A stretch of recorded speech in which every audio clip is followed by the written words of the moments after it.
Another McLaren is at risk of catching fire due to a faulty component this year. This time, the McLaren Artura is being recalled for an incorrectly affixed fuel pipe that could lead to fuel leakage and, in turn, a fire. According to the safety recall report filed with the National Highway Traffic Safety Administration, NHTSA, a defective low-pressure fuel pipe in Artura could be disconnected.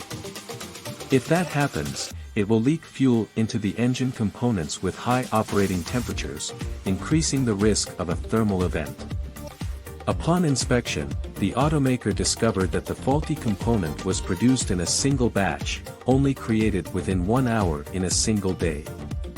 Still, 362 examples are potentially involved in the issue, with the production dates ranging between July 17 and November 15 this year. The remedy program includes the replacement of the faulty pipes with non-defective ones free of charge.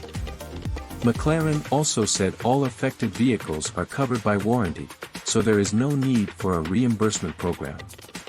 However, the automaker has not announced the planned notification dates for dealerships and owners. For now, Artura owners should become more aware of a possible fuel leak due to the above-mentioned issue.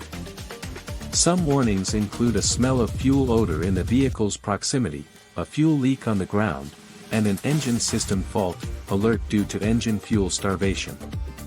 The latest recall follows the first one released late last year involving faulty nuts, which could also lead to fire due to a fuel leak in the high-pressure fuel pipe.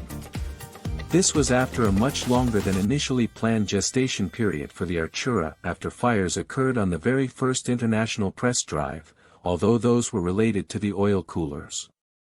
The Artura is the first of a new generation of McLaren supercars, underpinned by a new digital architecture and showcasing new V6 and hybrid components.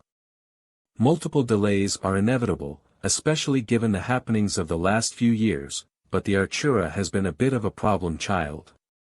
Here's hoping McLaren gets over the teething issues soon.